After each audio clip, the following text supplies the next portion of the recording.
Hello, it's the old Rough Rider. Another short video podcast on the dump. The biggest open sewer in the world. Donald John T. Rump. We're here, Rough Rider radio guy. Dude, we're here to take out the garbage and clean up the sewer. There's so much open sewage in this country. All because of one man. And as the January 6th committee rightfully concluded, the one man responsible for January 6th, Donald J. Trump. He is the open sewer in our system, our political system. He is raw sewage. He is garbage, and he needs to be taken out. Take out the garbage. That's all Donald Trump is.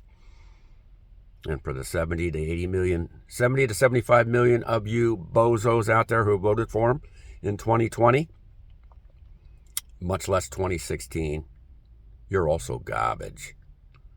I mean, you are spittle. You are absolute, pure, unadulterated spittle.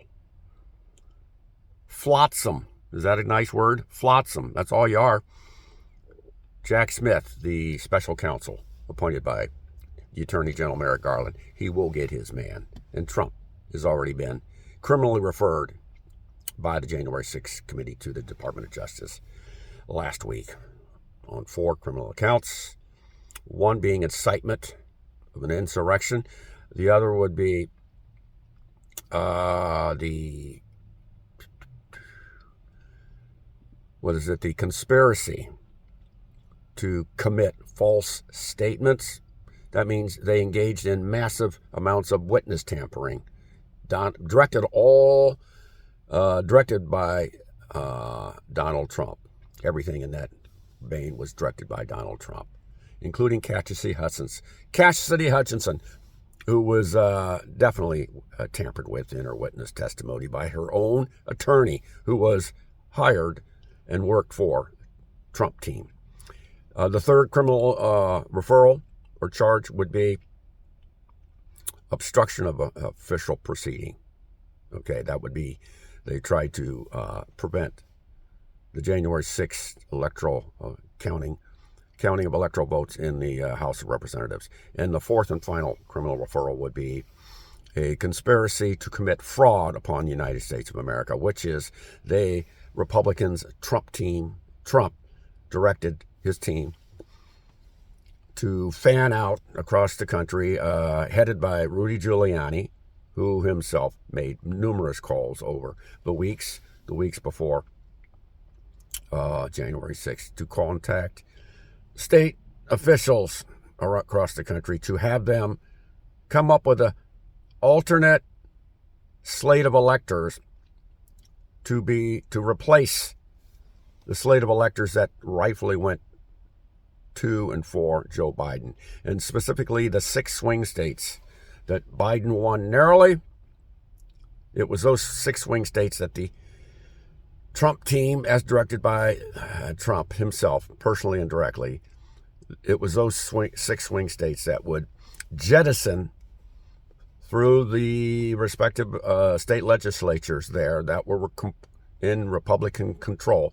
They would jettison or push aside the duly certified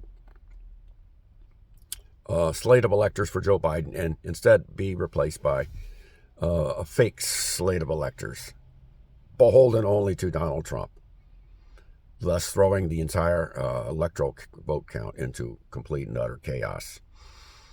And one other item, just yesterday, it was made crystal clear that it was the intent of the Trump team to completely overturn and just put into total chaos the mechanical procedure of counting the electoral votes in the House of Representatives on January 6, 2021, to the extent and to the point where the last resort would have to be used, which is a backup, the fail-safe. The last-ditch effort would be if there was no majority, neither candidate had a majority of the electoral votes, it would fall to the House of Representatives themselves to actually vote on and decide the winner of the presidential election. And in this instance, each state, if it was controlled by a Republican congressional, a preponderance of Republican congressional districts, that state would be awarded one vote. Likewise, if that state had a preponderance of congressional districts being Democratic, the Democrats would get that one vote. And it just so happens that the Republicans controlled 27 states out of 50. In other words, in each of those 27 states, they had a preponderance or a majority of districts, congressional districts, that were Republican. So in those 27 states, the Republicans, when it came time to vote in the House of Representatives as the final arbiter of who actually won the presidential election, they would win 27 votes to 23, since the Democrats only controlled 23 states outright, meaning that they had a majority of congressional districts that were Democratic. So by a 27 to 23 vote, as this last-ditch effort or measure, the Republicans would, according to the Giuliani, Trump, John Eastman, Jeffrey Clark, and Mr. Cheeseborough, another attorney, and Mark Meadows, that junta or cabal would, in effect,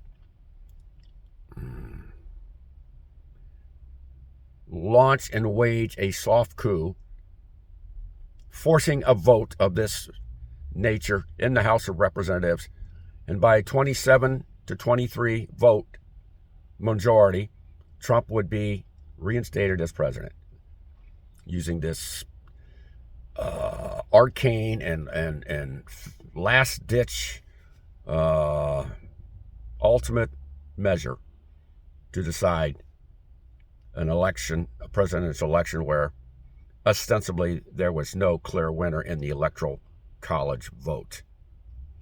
But we all know that Biden clearly won the Electoral College vote. He had 306 electoral votes to Trump's 232. So this was just the biggest fraud of all out of the four prior or previous criminal referrals. This machination or maneuver to force a final vote in the House of Representatives using this arcane procedure, giving each state only one vote. And because the Republicans controlled 27 states outright, they would have 27 votes, and the Democrats would only have 23, and thus giving Trump a majority vote in the House of Representatives and the ability to continue to remain in office as president. There you go. The biggest highway robbery in U.S. history. The biggest bunch of skullduggery. So there is no doubt that Jack Smith will come up with indictments against Trump, and I think it's going to be before March the 1st. We said previously it would be by Thanksgiving, but we're a little ahead of ourselves, but I think it's going to be somewhere between Thanksgiving and March 1st, so end of January. I don't think Jack Smith is going to drag this out much longer. He has a plethora of evidence to deal with, including the 854-page report by the January 6th committee. And it is extensive is an understatement. It gives voluminous evidence of criminal activity and behavior on the part of Trump and his White House cabal. So, Mr. Attorney General Merrick Garland, you best open your eyes up to what is in that report. I'm sure Jack Smith will have no problem doing that. And I'm sure he'll have no problem